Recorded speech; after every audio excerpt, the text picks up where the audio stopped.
Good. Okay. Okay, well, welcome folks to the late night chat. We even have Joe DeSabatino. He kind of came out of the woodwork. I hope we get a poem out of him.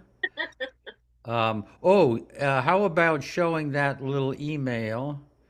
And Sabine, you up for reading it? Because, I am. okay.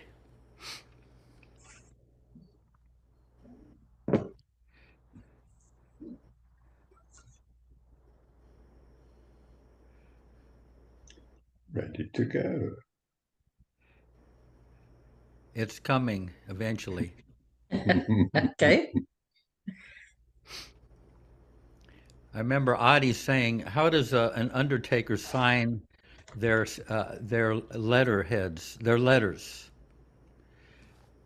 Yours eventually."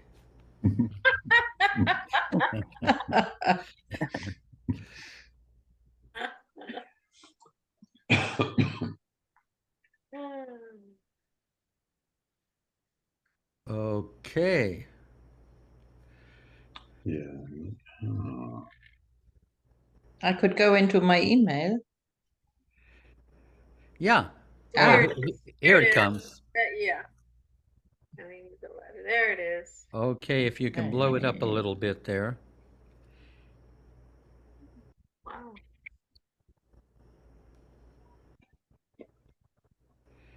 Any chance to make it larger?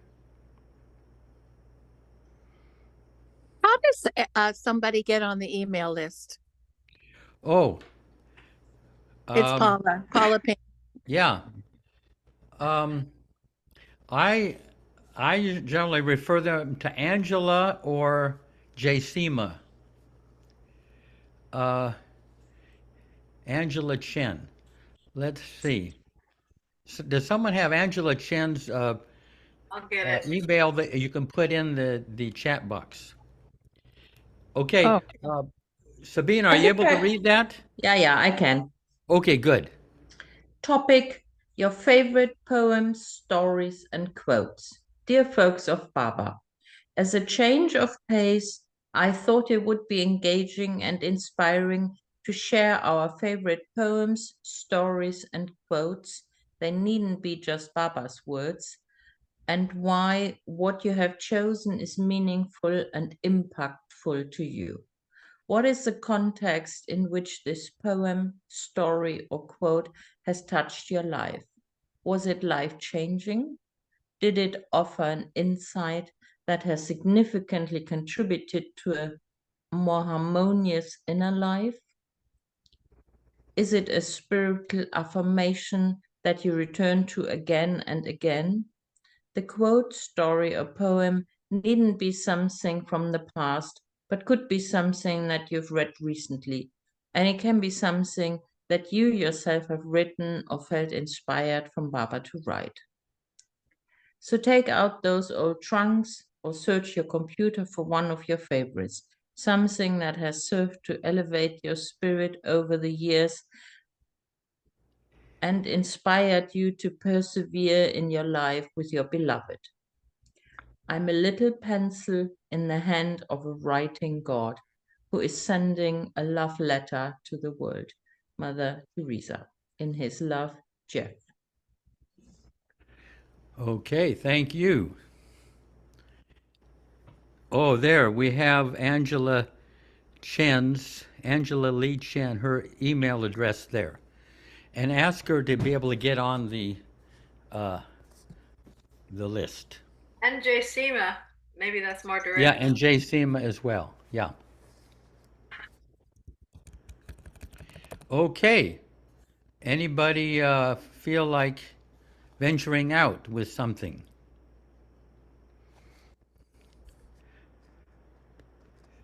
Okay, let's go with Candace Joy. Okay.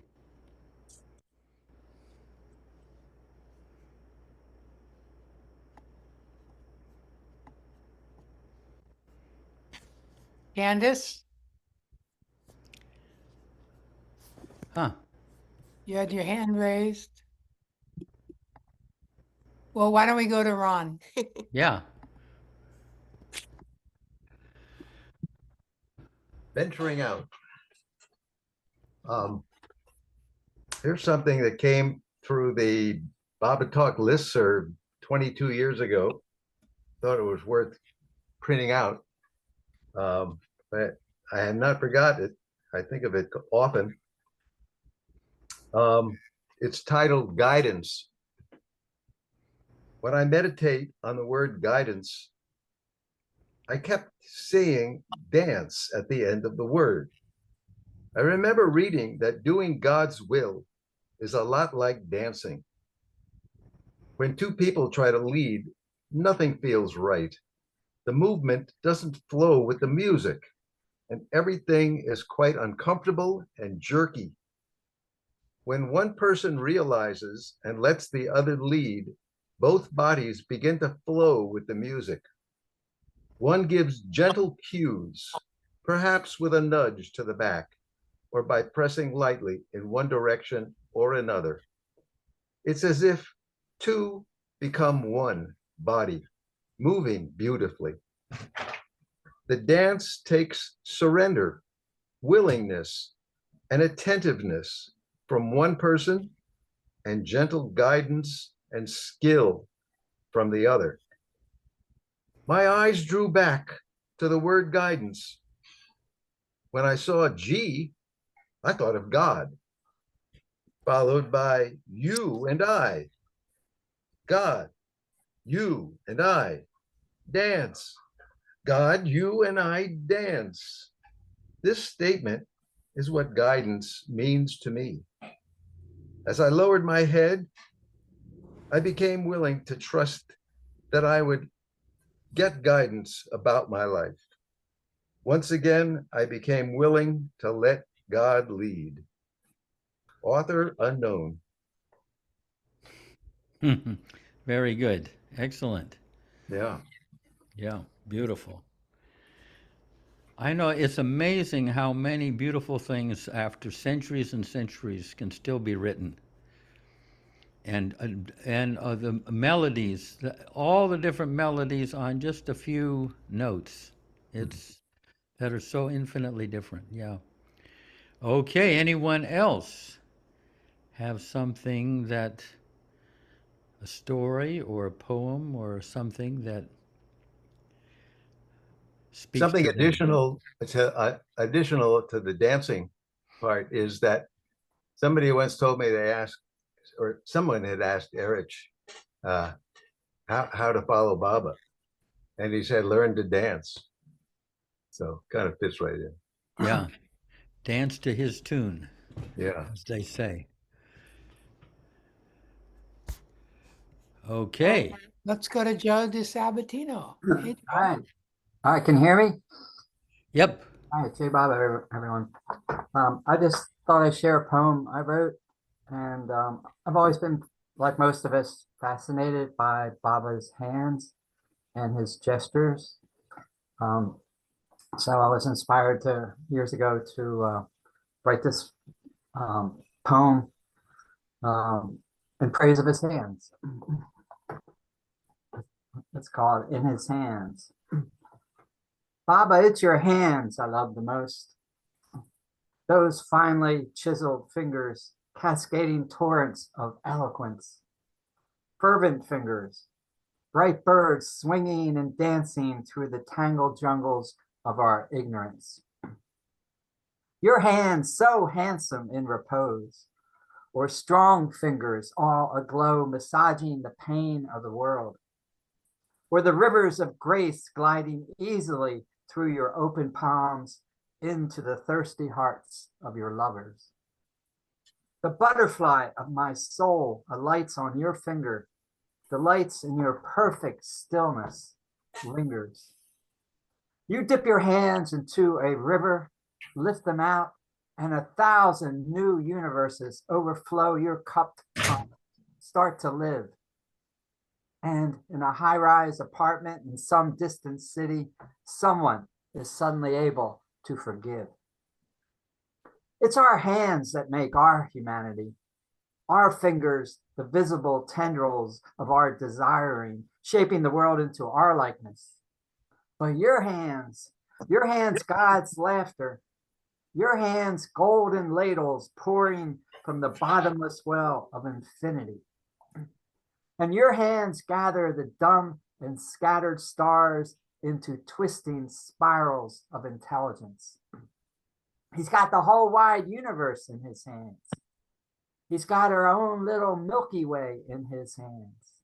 He's got you and me, brother, sister, in his hands. He's got, and your fingers, your star-kissed fingers untwist the closed jars of our hearts. The butterfly of my heart alights on your finger, delights in your perfect stillness, lingers. So much of your body was broken, but never your hands. Light streams through your fingertips. Love dances in your palms. The three rings you wear, knowledge, power, bliss. Knowledge, power, bliss. Knowledge, power, bliss. In this crazy life, if there's one thing I'm sure of, it's this. The butterfly of my soul alights on your finger, delights in your perfect stillness, and lingers. Jai Baba. Jai Baba, beautiful. Baba. He's got a whole book of beautiful poems. Who wrote that? He That did. that man right up there in the top left. Joe? Yeah. Thank you so much. The metaphors are so alive. Thank you. Thank you. Thank you. Yeah. I'm going to raise my hand. Okay. So when I first got this email, the first thing I thought of was the only thing I could come up with. Nothing. I couldn't even get myself to look deeper. And I wanted to be confrontational with myself, because what I'm about to read to you is a sentence. It's not a poem. It's not a story, but it literally did what you said in the email did something. I mean, this totally changed my thinking about life, because I have spent so much time walking on kind of the balance and watching gymnastics in the Olympics on the balance beam of life and not sure where my foot should be. And so it's about making a choice and feeling comfortable with that and not having FOMO, fear of missing out. But during the LA Sahadas, Alan Wagner was speaking, and he said the following: Baba says you will never miss out on what I have in store for you. And every time I think I'm going to be missing out on something, I say this quote to myself. And you know how people always tell you, hey, just breathe. That's what this does. It gives me all the space to thrive and not constrict because I feel like I missed out. So Jai Baba. Yeah, give us it once again, the line. Okay, and then my better half will talk. Baba says you will never miss out on what I have in store for you. Wow, that's just wow. Let me just ponder that. I'll never miss out on what I have in store for you. Beautiful line. Isn't it? I mean, I don't know. Yeah. Nothing has ever resonated so deeply with me. So thank you for this Yeah, beautiful. topic tonight. Okay. And well, you'll hear it and then you'll know. Jai Baba. Whenever you do not understand what's happening in your life, just close your eyes, take a deep breath, and say, Baba, I know it's your plan. Just help me through it. Wow, is that a quote of Baba's or someone else wrote that? It's a God thing, and I put in Baba. Oh, okay. Read it once again for the elderly. Whenever you do not understand what's happening in your life, just close your eyes, take a deep breath, and say, Baba, I know it's your plan. Just help me through it. Beautiful. And that Yeah. reminds me of the story that one of the twins told last year at Marana, that Monty had told the story that Baba will never take away the challenges and the problems that you have in your life, but he'll be holding your hand to get you through it. Yeah, beautiful. Yeah. And before I call on Marion, can we just do one housekeeping thing? You're not going to be here next week, the 4th. Will you be here the 11th? Is it a 1 or No. 2 week hiatus? We'll take a break for 2 weeks. Okay. And So then I think that means we get back to each other on August 18th, if I'm right. yeah, I think so. Thank you. Yeah, I forgot. I was going to mention that and I forgot completely. Savelle, nice to say hello to Savelle there. Good. We still haven't been able to get Shri here. Shri's brother. Are you Shri's brother? No, but he heard of Baba from Shri and Hari. Okay. Marion. Thank you. Thank you, everyone. Each offering is touching me deeply because I don't know where I am right now. I don't know where I am. I know Baba's holding my hand, but reminding me to breathe and to affirm that is very helpful. I'm grateful. So I'm going to read a poem, and I read it many years ago. It's from a book called Gathering the Sparks, and it's a poet named Howard Schwartz, and I'm from near. I'm just telling a little preface why it's so important for me. Is I'm from a small town right near St. Louis, and he is in St. Louis, teaching in St. Louis, but he's very connected to Israel. And where I have a very dear friend who's 95 named Yitzhak Greenfield, a very famous painter in Israel. And so he did the illustrations in this and gave me this book signed way back in 1984. And for 2 years while he was here, he lived across the street from me with his wife, and his daughter went to high school with my daughter. So I have all these connections. Recently emailed over there to see if he's okay in Israel, and he is. And so I'm going to read that's Yitzhak Greenfield, the artist, but Howard Schwartz is here in the United States. They are friends. So this is called Gathering the Sparks. Long before the sun cast a shadow, before the word was spoken that brought the heavens and the earth into being, a flame emerged from a single unseen point, and from the center of this flame, sparks of light sprang forth, concealed in shells that set sail everywhere, above and below, like a fleet of ships, each carrying its cargo of light. Somehow, no one knows why, the frail vessels broke open, split asunder, and all the sparks were scattered like sand, like seeds, like stars. That is why we were created, so to search for the sparks, no matter where they have been hidden.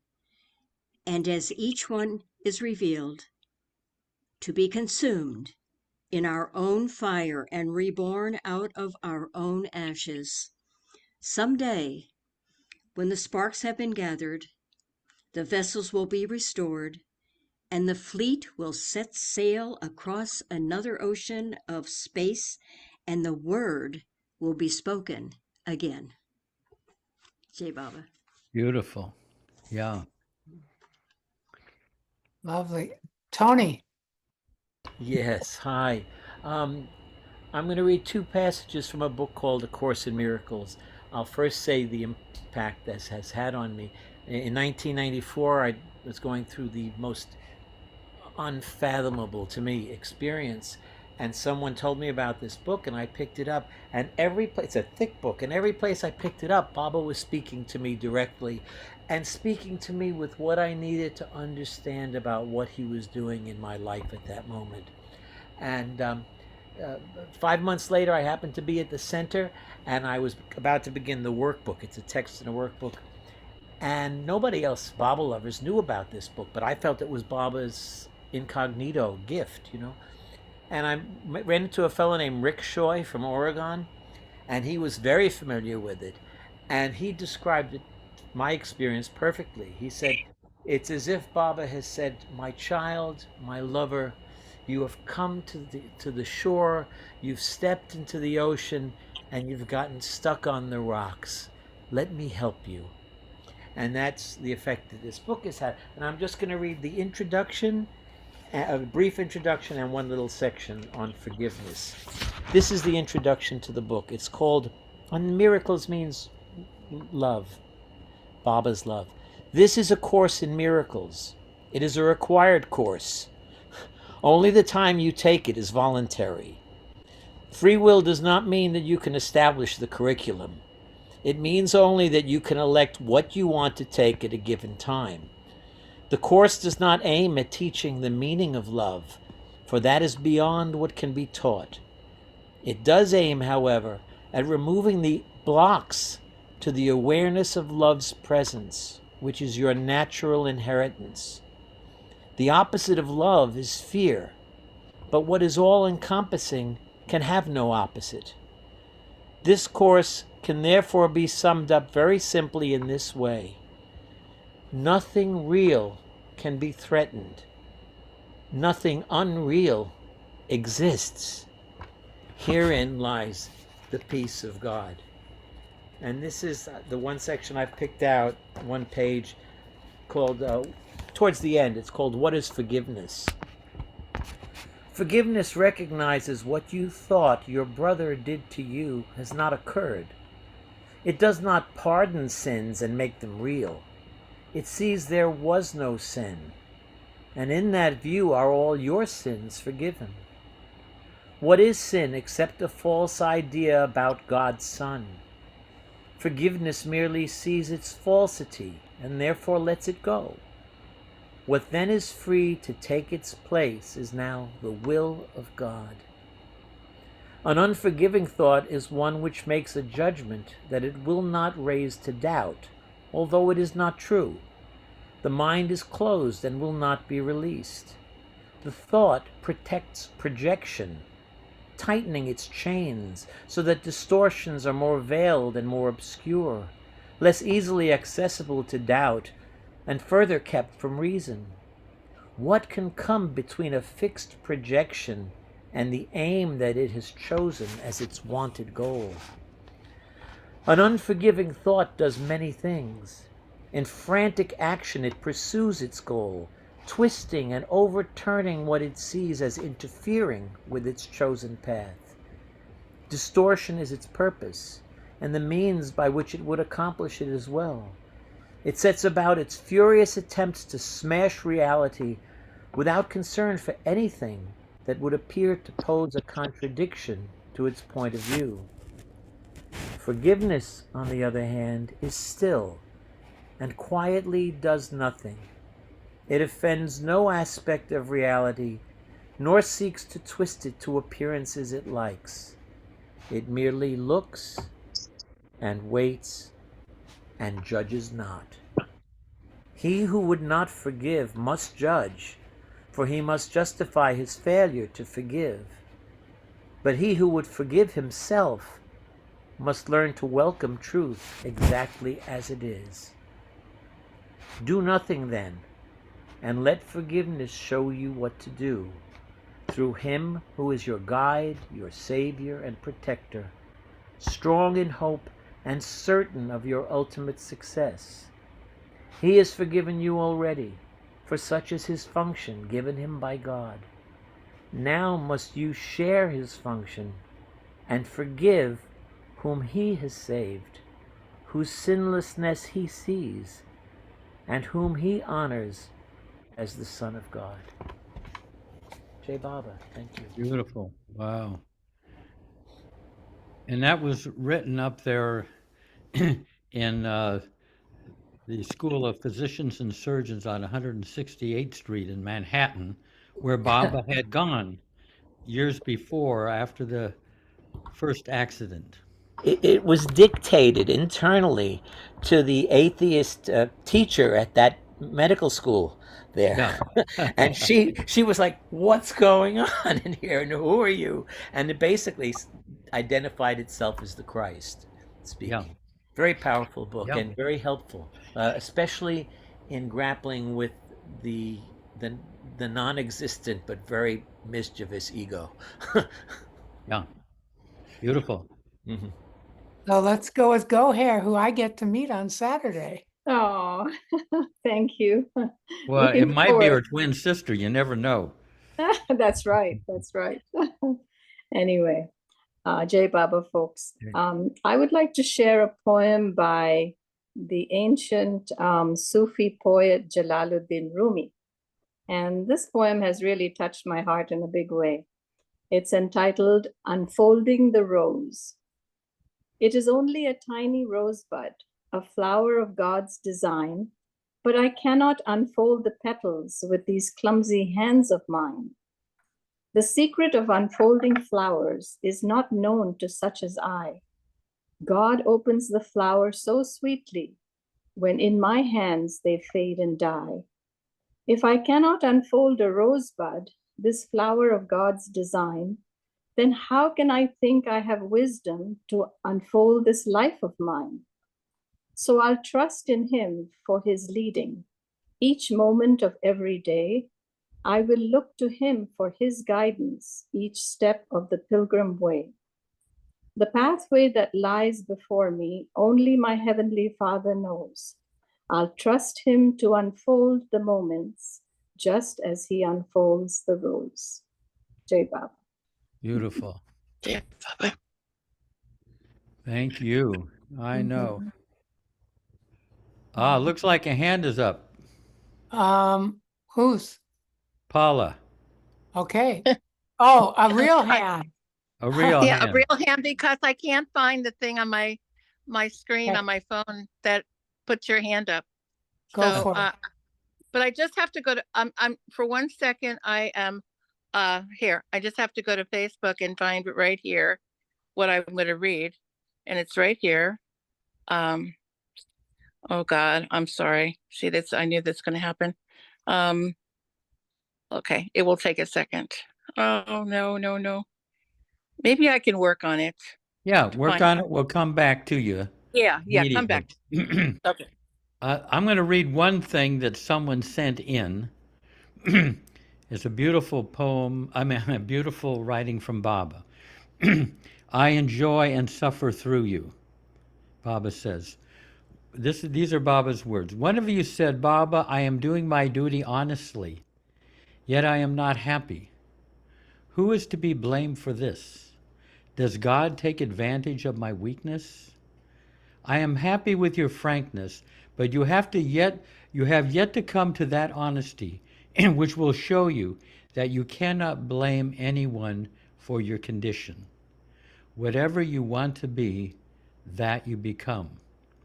However, if you want to blame anyone, blame me, for everything in the universe has come out of me, and so I am the only one who can be blamed. But you have no idea of my love and compassion, which sustains your very being. In love is infinite compassion, and whatever happens is already tempered by compassion. You cannot understand this unless you go beyond the reach of the mind. If at all I did take advantage of your weakness, it would be only for your advantage. Weakness is but a degree of strength. As infinite life, I experience myself as everyone and everything. I enjoy and suffer through you to make you aware that you are infinite. That's from the everything and the nothing. That's beautiful. Yeah. Thank you. Let's go all up to Virginia. But no, this is to George is where we're going.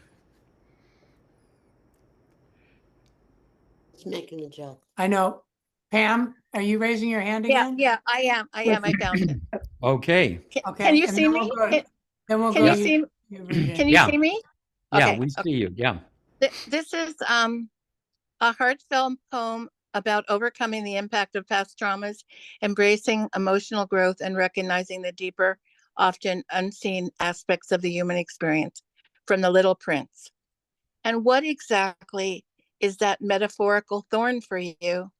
It's madness to hate all roses because you got scratched with one thorn, to give up all dreams because one of them didn't come true, to give up all attempts because one of them failed. It's folly to condemn all your friends because one has betrayed you, to no longer believe in love because someone was unfaithful or didn't love you back, to throw away all your chances to be happy because something went wrong. There will always be another opportunity, another friend, another love, a new strength. For every end, there is always a new beginning. And now here is my secret, a very simple secret. It is only with the heart that one can see rightly. What is essential is invisible to the eye. Antoine de Saint-Exupéry. I can't say that right, but that's it. Beautiful. And then, but I want to say one thing. I just have to tell you guys, this past week, I was, going through YouTube, and I came across the night from maybe a week ago or 2 weeks ago that you talked about grief and loss, and it was so incredibly beautiful, and it so enveloped my heart. And I just want to tell you all how much I appreciate, I just can't believe that I don't do this every Sunday. I really should begin. But what an incredible community. And I was so moved beyond. So I just wanted to let you all know that. Oh, thank you, Paul. That's wonderful. No, it was just so, Yeah. I've been telling people, I've been actually telling people here, my friends here in Asheville, God, that show is so fabulous on Sunday nights. So anyway, I just wanted to tell you that. Beautiful. Baba. No, I mean everyone you speak so beautifully from your heart, and people do it, and that's a lovely thing. That's what we're here for, to share our deeper part of ourselves.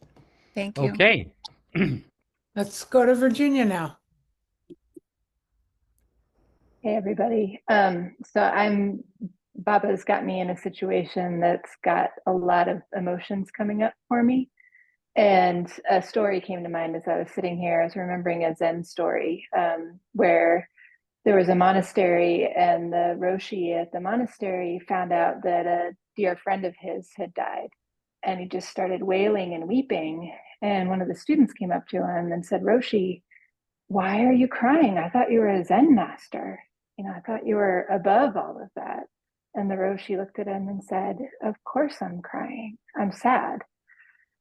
And yeah, somehow that story touches me, and it reminds me of the part in My Wish that Baba says, when you are happy, think Baba wants me to be happy. And when you suffer, think Baba wants me to suffer. And so I'm grateful for all the experiences that Baba is walking with me through. Thanks. Yeah, beautiful. Maybe we can get a poem from you later on too. Let's go to Richard. My little contribution is actually pretty brief.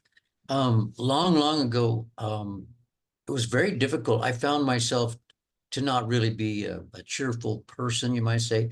I think that when I would interact with people, I needed to look for a way to interact with people which didn't accumulate more and more bindings, especially of negativity or unhappiness or just somber, whatever. And of course, we all know this one, but Baba says it's really important to maintain a cheerful face, a cheerful presence. And I think it took a long time, but I remember starting to work on that. I remember starting to think, I've got to smile. When I'm with people, I need to smile. And it took a lot. I just kept working. It was a very slow thing, but It's one of the few things that has been with me for a long time. And it's really prevalent here. I find myself going through some emotions sometimes, and sometimes just boredom. But it's real important, I think, for me to try to always maintain a cheerful face with people. It seems to alleviate, what all people have, worries, and complexities, and other things. So thank you. Hey, does someone know that quote from Baba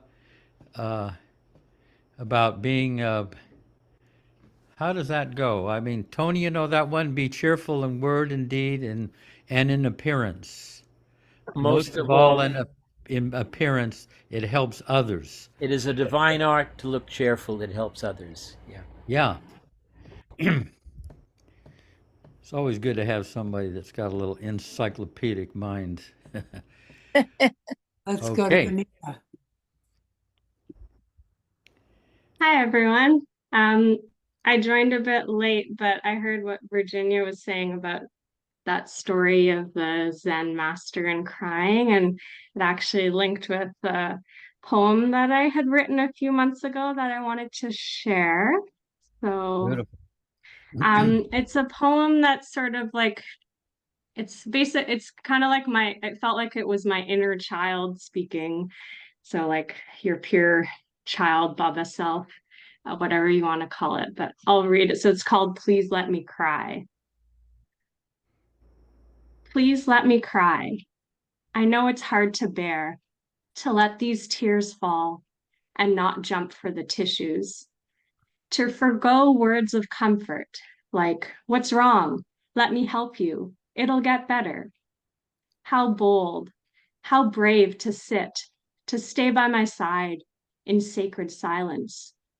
Love needs no words, no actions, just presence, an openness to what is here. So please, let me cry.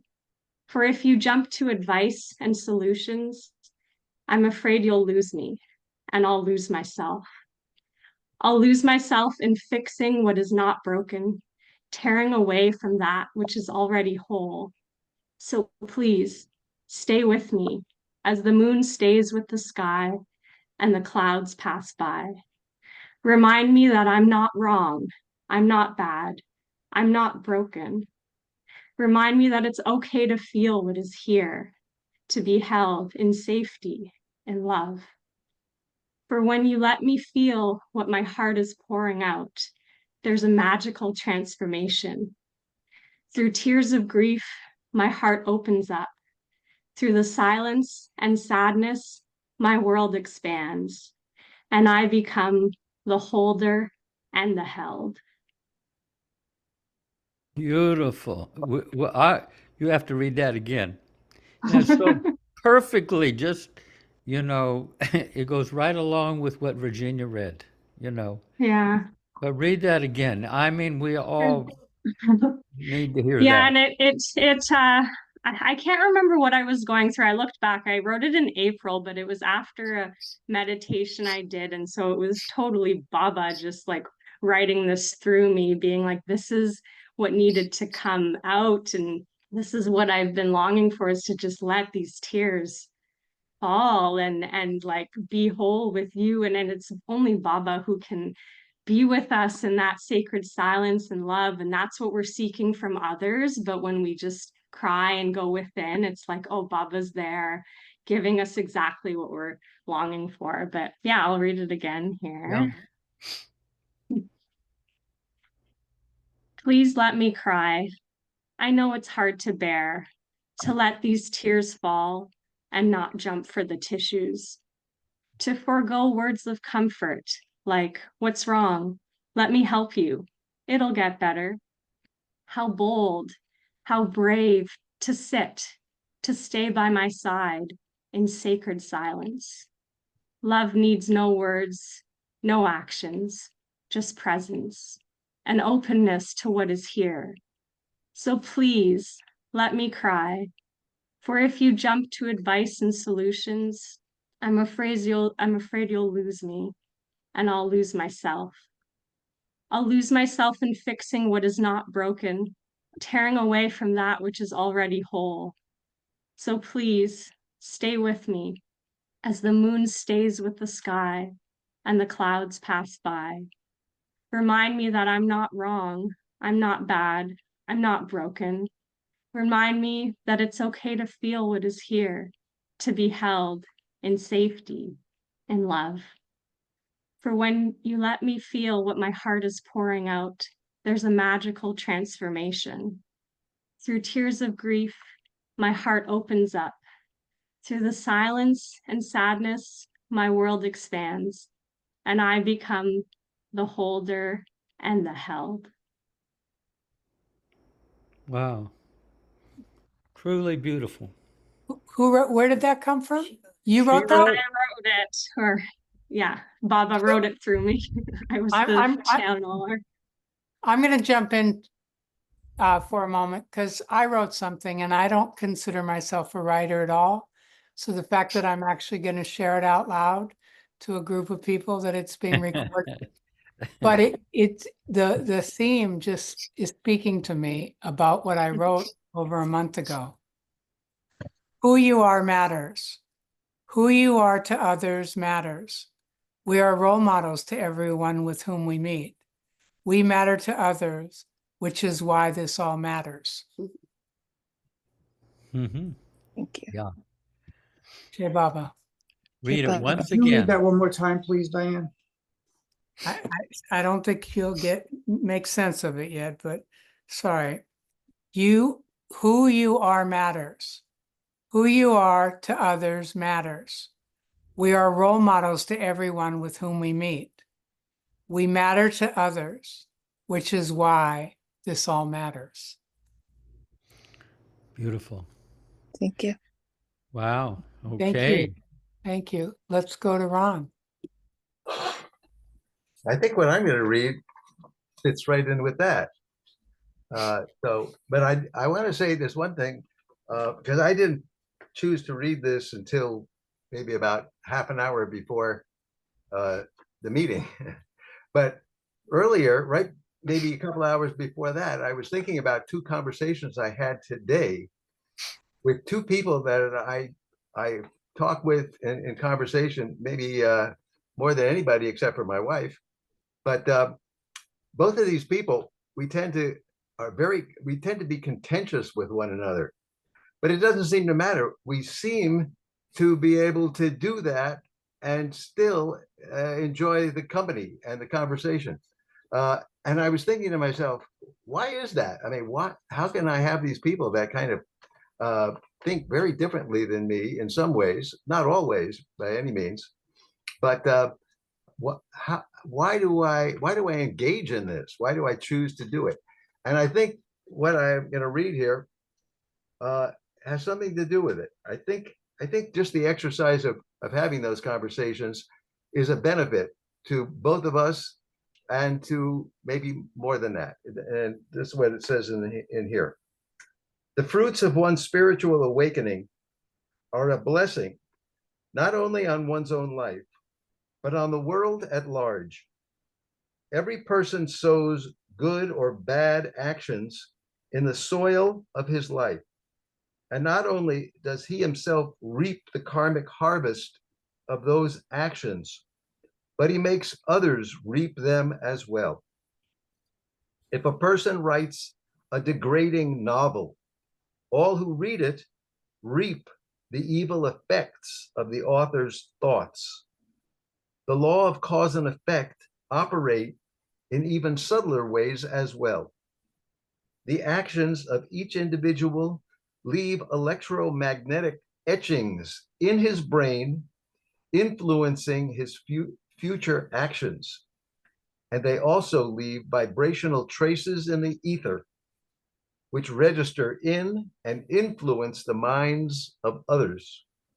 The person who keeps himself cleansed of all wrong vibrations produces a powerful uplifting effect on his contemporaries. One moon gives more luster than all the stars. So a mooned soul, one who purely reflects the light of God, can influence the masses much more than the masses influence each other. Thus, individual effort can be even more important than mass karma.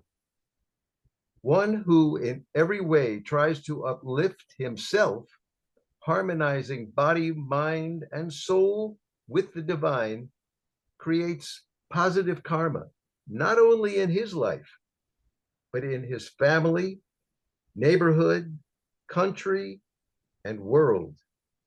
Hence, it is not justified to say, quote, thousands of people are misbehaving, so what does it matter if I am too? No, the goodness of one soul may effectively neutralize the mass karma of millions. Each drop of water contributes to the existence of the ocean. So even if one's life seems no more than a droplet in the sea of humanity, that life can have a significant influence. One who makes himself godlike automatically uplifts countless others on the divine path. One who makes himself evil demotes others from the spiritual plane by a negative effect on their potential weaknesses. He who has reformed himself has reformed thousands. For what one sows in the ether by the vibrations of their thoughts and character, others will surely reap. And that is attributed to Paramahansa Yogananda. Wow. Okay. Wow. Let's go up to Suvel. Eric, just to mention, Sorry. Eric once said that Yogananda had been perfect. Go ahead. Yeah.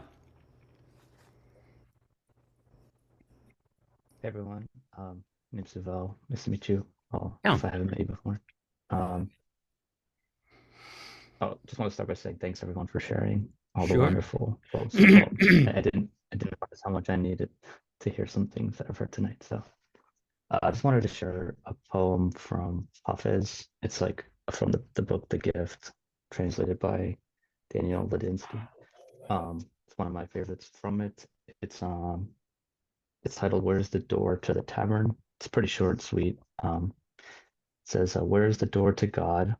In the sound of a barking dog, in the ring of a hammer, in the drop of rain, in the face of everyone I see."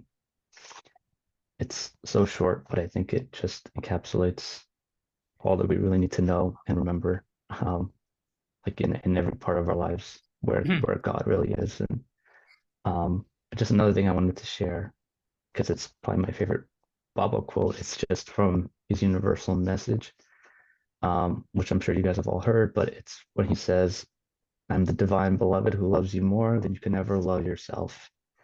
And I just wanted to share that as a little reminder that we are unconditionally loved by Baba, no matter what. So, thank you. Beautiful. Read that poem again, though. And you know that Danny lived right here in Myrtle Beach and spent a lot of time on the center. Yeah. Yeah, I was actually like given the book at the center. So, Oh. yeah. It's "Where's the door to God? In the sound of a barking dog, in the ring of a hammer, in the drop of rain, in the face of everyone I see." Beautiful. Yeah.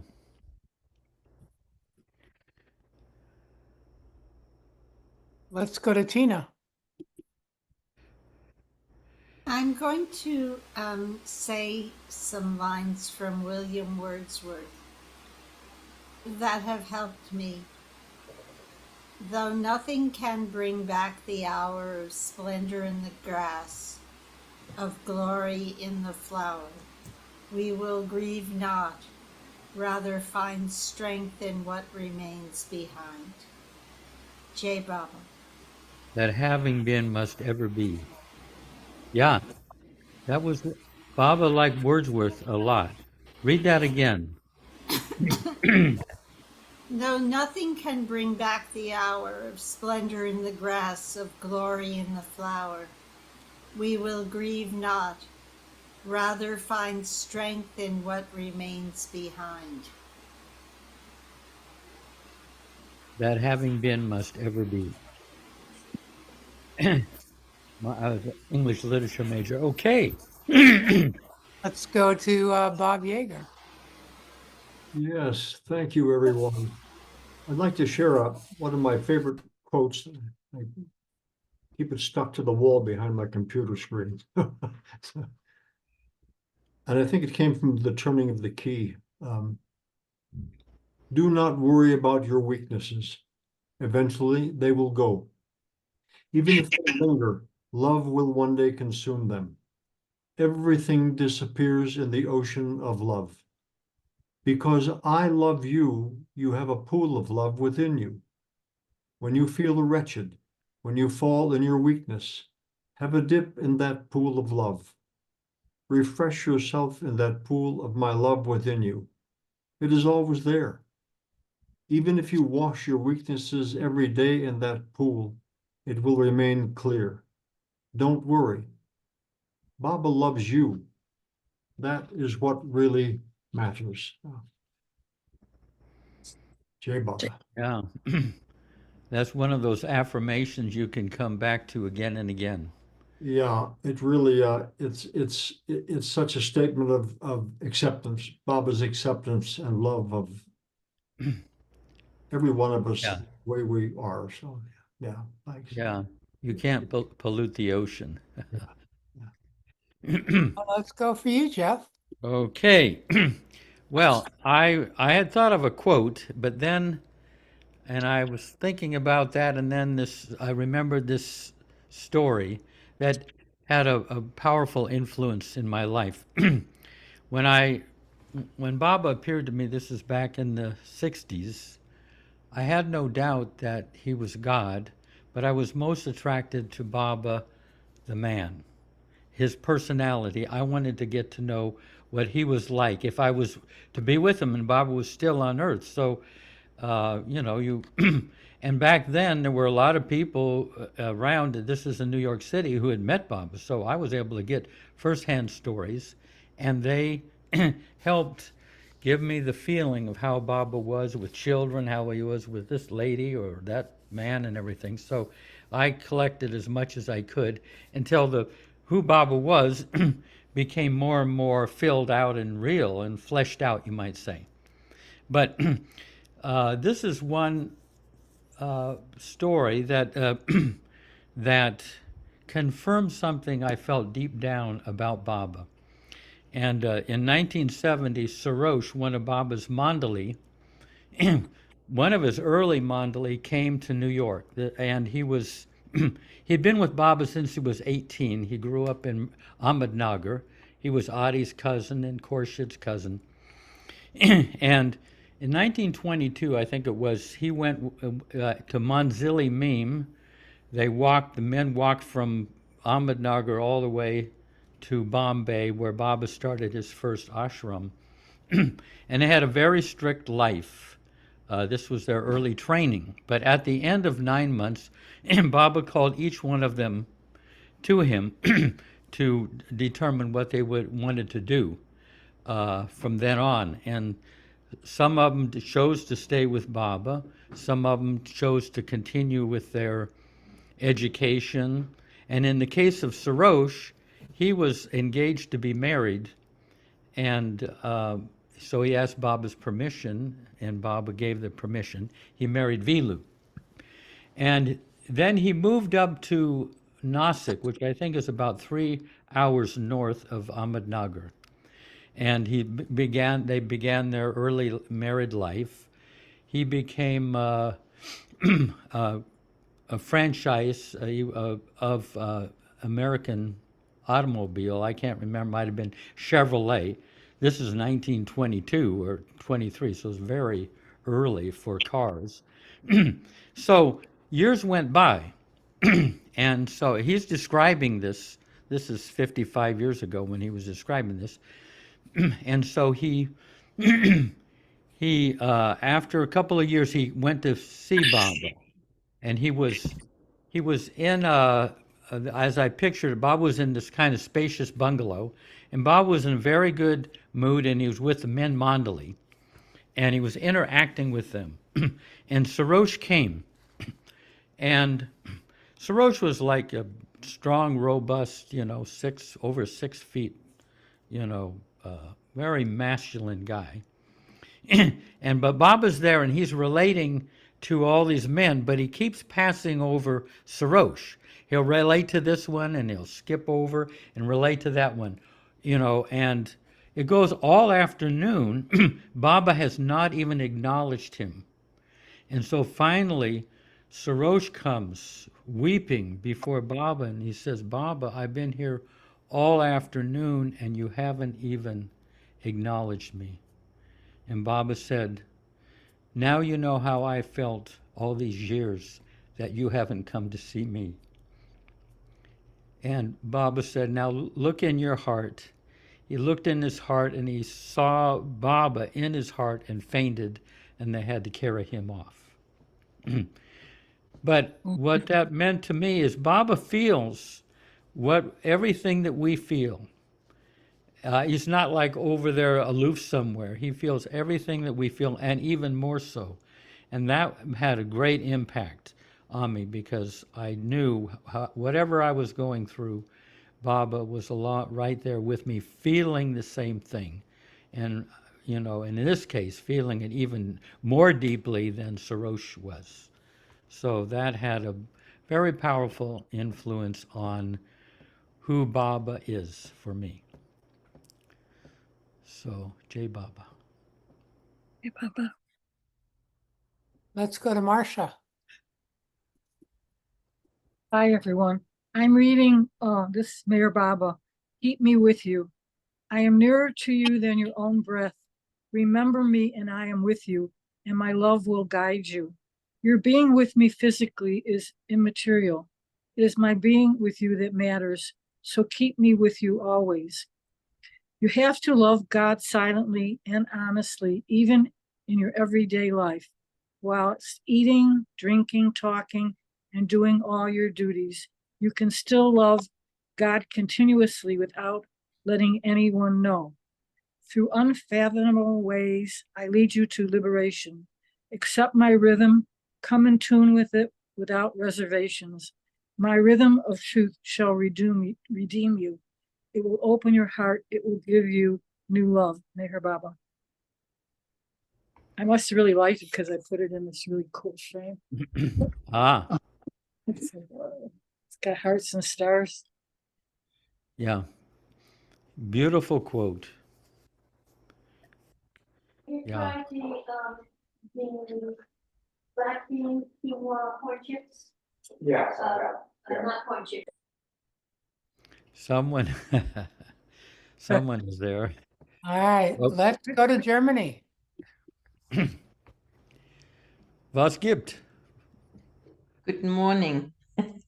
So a Baba friend in 2020 sent this quote to me. I don't know which book it's from, but it's from Baba. And when I was reading it and sort of letting it sink in, I felt like I had been hit with a hammer.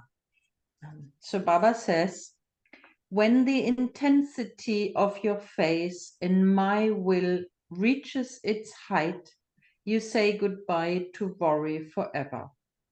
Then all that you suffered and enjoyed in the past, together with what you may experience in the future, will be to you the most loving and spontaneous expression of my will. And nothing will ever be able to cause you worry again. Yeah, that's one of the great quotes. Could you read it Really. again, Sabine? Yeah. Sure. When the intensity of your face in my will reaches its height, you say goodbye to worry forever. Then all that you suffered and enjoyed in the past, together with what you may experience in the future, will be to you the most loving and spontaneous expression of my will, and nothing will ever be able to cause you worry again. You know, I want to mention something about that. I read that about maybe 15 or 20 years ago, after being with Baba for, years and years. And I read that, then everything that has happened, all that you've enjoyed in the past and suffered in the past will be to you the most loving and spontaneous expression of my will. And I thought, I don't take everything as the most loving and spontaneous expression of Baba's will. I realized I was that far off. You know what I mean? I mean, the loving things that happened to me were done by Baba, and the unloving things done to me were done by others. I mean, I was that far off. And Baba, I had read that way back in, when I was first with Baba, and I came back to it many years later, and it had an entirely different meaning, like I say, So Yeah. it's really, you picked one of the gems. Yeah, I felt like I had been hit with a hammer when I finally started to understand it and let it sink in. It was like, wow. Yeah. Mm. There he spelled it out. There's a line from Rumi where he says, "Until perfume and stench are the same to you, how will you be able to catch the scent of oneness?" In his very graphic way. Let's go to Tony. Tony. Hey, Jeff, your story about Sarosh. On my 1 year quest to coming to Baba, was crystallizing and trying to get to this birthday celebration, when I missed it, but that was where Sarosh and Adi were speaking, and a week later I met someone who was there, and I saw Baba and recognized him. But anyway, what I had the thought, if it's okay. Sarosh came back in May, the summer of '71, a year later, and he told those same stories. And some friends of mine put it to music. Charlie Milne did the music, and Alan Berger did the words. I'd like to sing it a cappella, if that's all right. Go ahead. Sarosh means Lion of God, so that's the chorus.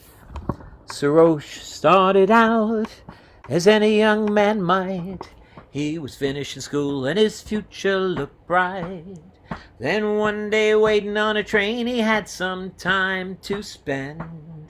So his aunt took him out for to meet with a casual friend. It was a man named Merwan. He was sitting by the firelight singing, set Sarosh's young heart winging. And though he didn't know it that day in Panchgani, began a new life for Sarosh Kairani. Sarosh, give up everything, Merwan advised. Follow me and I'll make you a king. Then his good friend Rustam leaned over and said, I'd do it if I were you. This might be the start of a very good thing. Then after he heard the God-man singing, and having a glance at his glorious face, Sarosh gambled all, grabbed the chance to recall his own soul singing.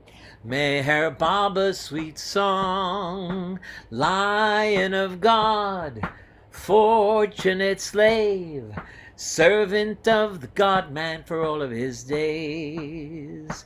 Lion of God, fortunate slave, servant of the God-man for all of his days. And so when Sarosh had just turned 18, he went to live with God in Manzilimim. Life with the master was tougher than he had guessed. Well, quite a lot of us would have probably left taking the first train out. Oh, Sarosh said to Adi, this life's too damn tough. Just look at all the things he's making us all give up. Well, there's cars and sports and parties and girls and sports and cars and parties and girls, and what's more, we don't know what we're doing it for.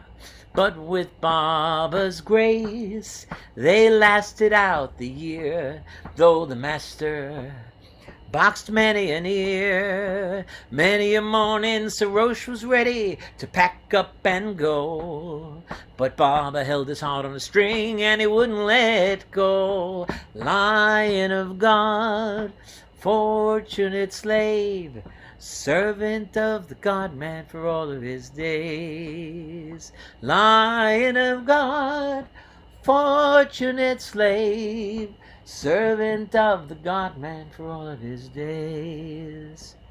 Well, do you want to get married? Baba asked him one day. Replied Sarosh, Baba, what a thing to say. Remember, said Baba, you can't tell a lie. Is there a girl who's caught your eye? Yes, Baba, said Sarosh. And Baba said so. Do your best to persuade her. She's gonna say no. So for this damsel, Sarosh went a-wooing, and her answer to this love-struck lad was nothing doing. Baba said, well, Sarosh, that's life, but don't worry about it. You'll get a wonderful wife. And not too much later, Baba's words came true. 'Cause not too much later, he married, guess who? Vilu. Lion of God, fortunate slave, servant of the God-man for all of his days. Lion of God, fortunate slave, servant of the God-man for all of his days. As the years rolled by, he served Baba with alacrity. Baba gave him a big car factory. Baba made him mayor of a big city. Could this be how Baba made him a king? Or could it be that Baba meant some other thing?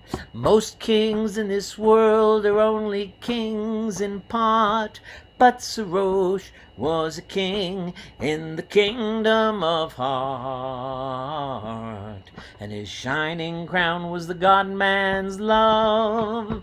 Lion of God, fortunate slave, working for the God-man, working for the hard man, working for the love man, for all his working for the God-man, working for the God-man, working for the hard man,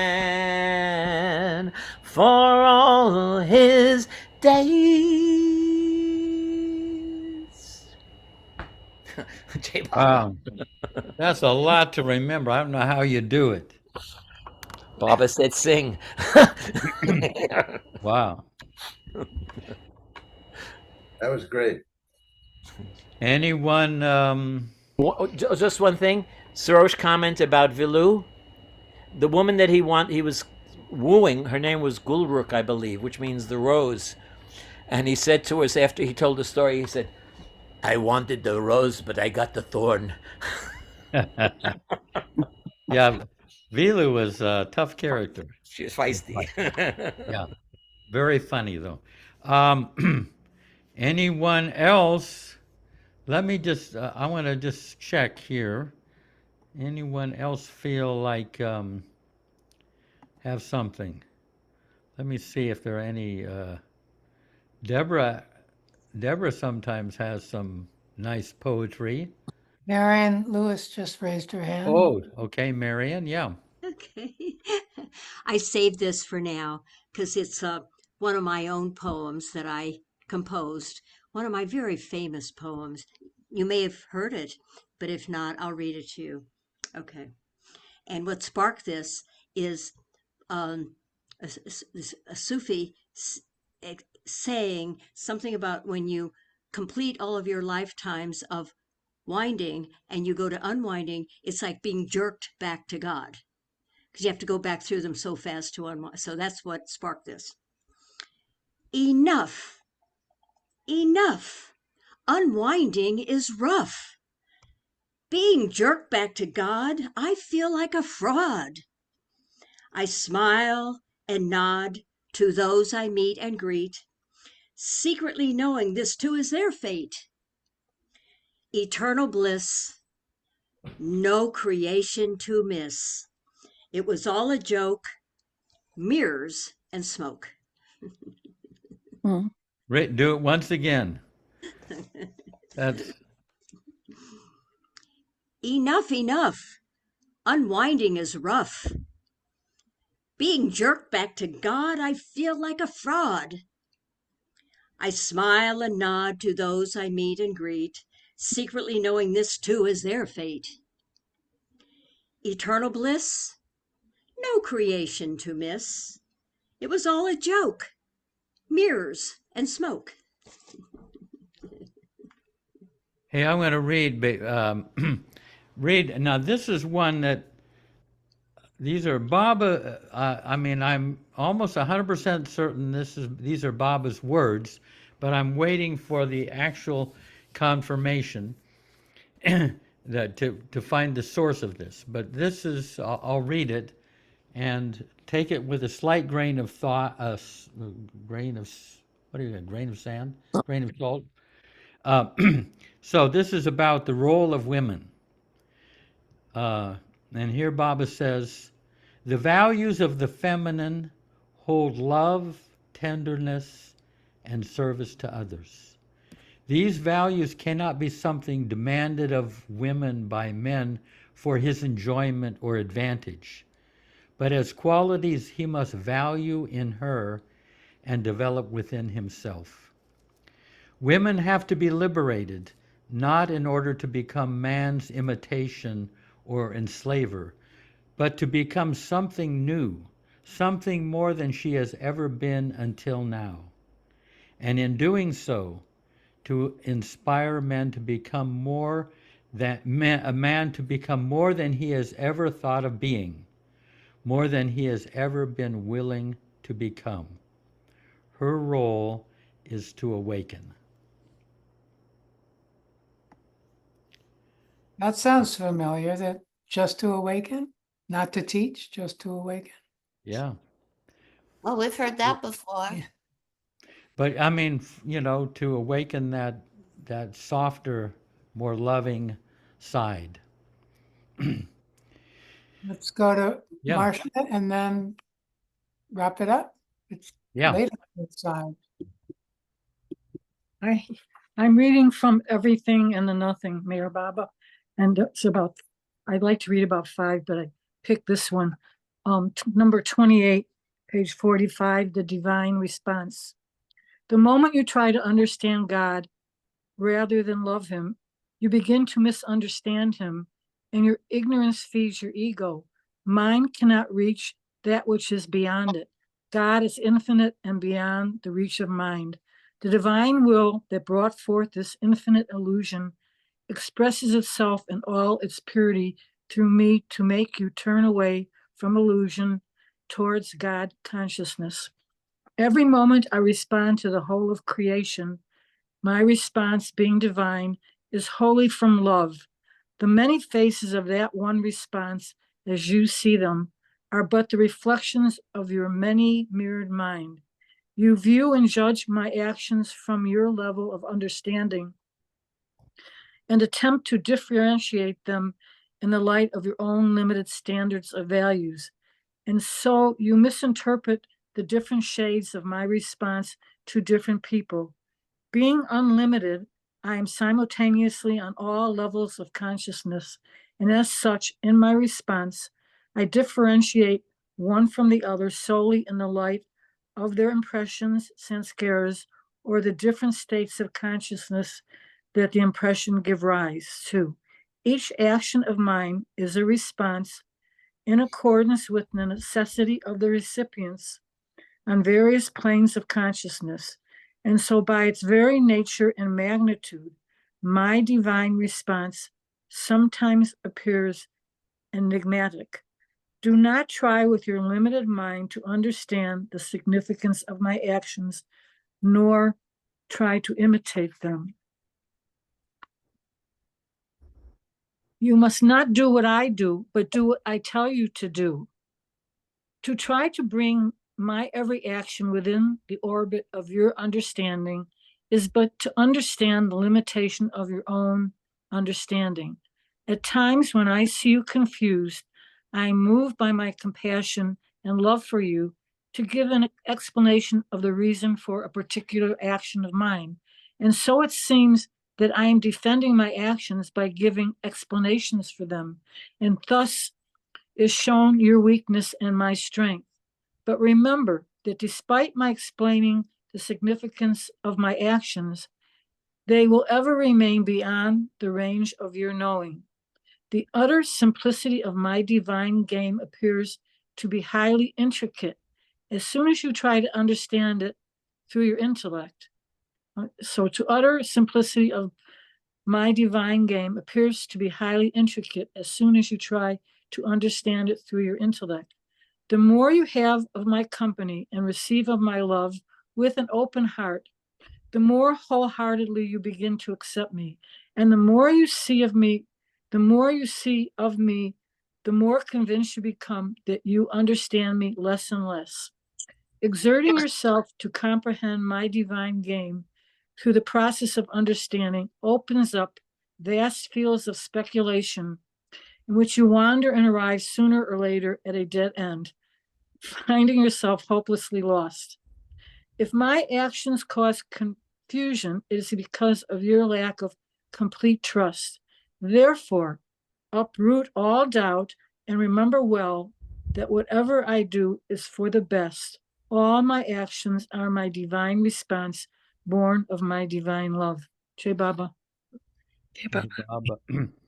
That reminds me, one time Merwan Jesawal, that's Erich's brother, Baba said to him, you know, I'm paraphrasing, but if you're walking down, Baba said, if you're walking down the street with somebody and a crazy person comes by and they're talking to themselves and they abuse you as they go by, you just kind of ignore that. You know, they're crazy. Then Baba says, all of what you say to me is just like that crazy person. In other words, I mean, but I got to remember the exact wording. Something like, you are all like that to me. I mean, we have all these ideas and how it's supposed to work and everything, and it's beyond all of that. Anyway, we got Deborah. So here's what. And we'll have a moment of silence after you finish. She's got some very good poems. I just happen to have Oh. a poem. It's a gratitude poem. Really, it's a right back at you, Jefferson poem, for pulling these together, these late nights so beautifully. And it's short and sweet, a divine bargain. On the scales of divine grace, for one seed, you give us a meadow of wild flowers. For one sin given, 100 virtues. For one sincere prayer, days of well-being. My face flushes with warmth as your grace dissolves into this gratefulness I feel. Thank you. Thank you, Jeff. That's from Jeff's book. Jeff and our Bob Yeager, too. Yeah. Our poet laureate. Thank you, Jeff. You can thank Bob for putting it all together. Anyway, let's have a few moments of silence, and then you'll get a vacation of a couple of weeks. And then you have, second semester. Very rigorous course. Okay.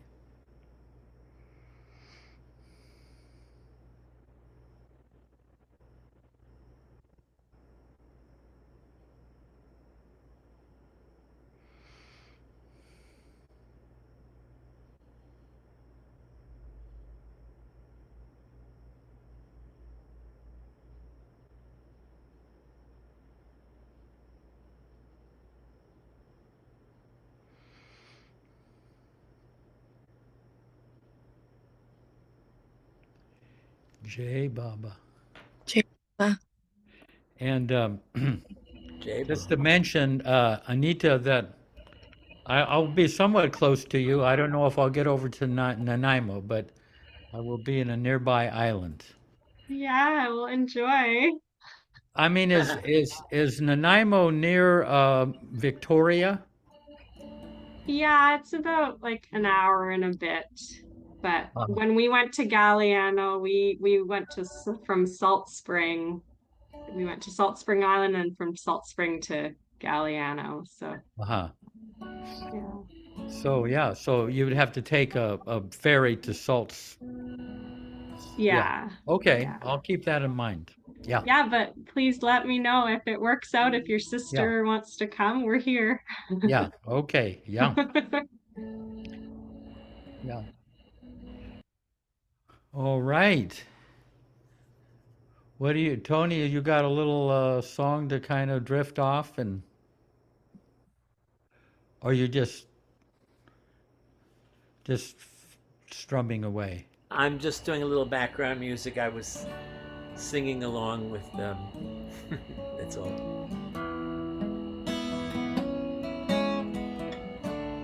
But softly so that it doesn't interfere with anything anyone's saying.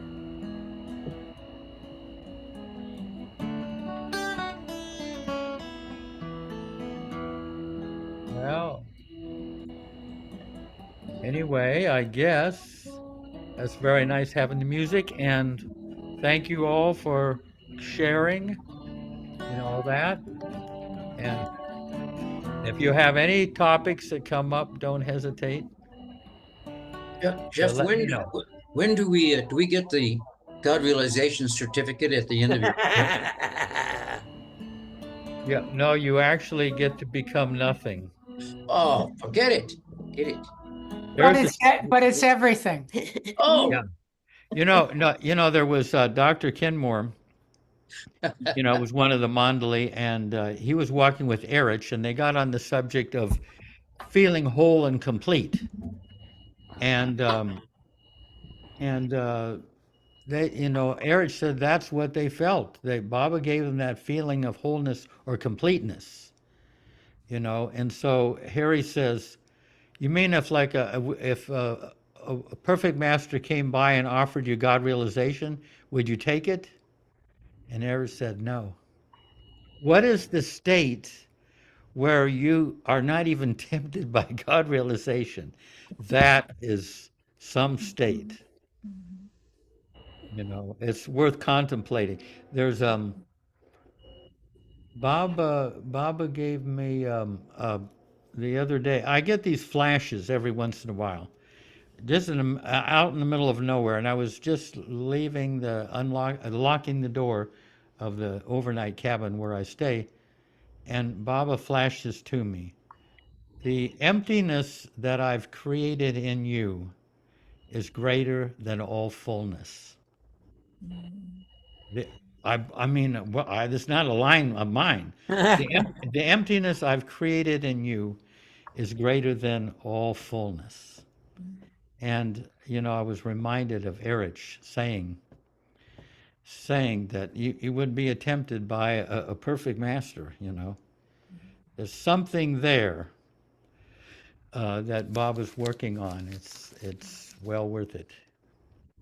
Anyway, Jeff, when yeah. When you talk about giving Richie the degree and being nothing, it reminded me about this the sect of Nil. You may have heard about it, and these two high priests of the sect of Nil were bowing down at the altar of the temple, and they're saying, "Oh, I am nothing, I am nothing, I am nothing, I am nothing, I am nothing, I am nothing."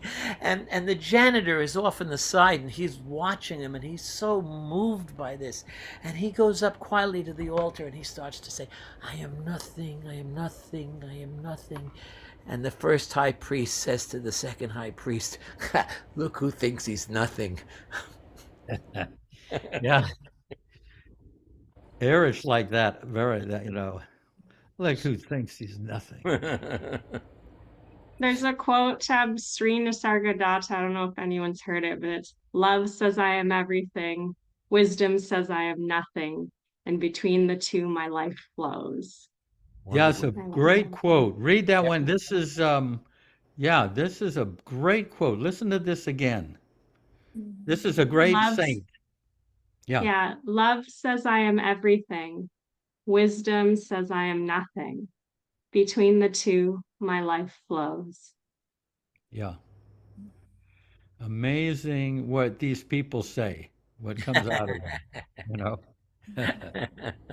The one I like is Mother Teresa, break my heart so completely that the whole world falls in. Dear Lord, break my heart so completely that the whole world falls in. I mean, where do these people say this stuff? Anyway, you guys all have to go to bed here on the East Coast. Travel safely, Jeff Wolverton. Yeah, I know. Am I going to get this trip together? I You just will. anyway. It'll Feel be free, a trip. Yeah, feel free to drop in at Artie anytime. yeah. I'll miss you, Jeff. Okay, yeah. So, hey, VJ. Hi. Yeah, Jai tuning in Baba. from Pune. Yeah. Yeah. All Jai right. Baba. Much. Jai Baba, everybody. Yeah. Hey, Baba. Thank you, Jeff. Yeah. Thank you. When you read it, because I got to end it. Thank you, everyone. Thank you, Diane. Thank you. Very, Thank you. Thank you. Hi, Tony. Hi. Hi.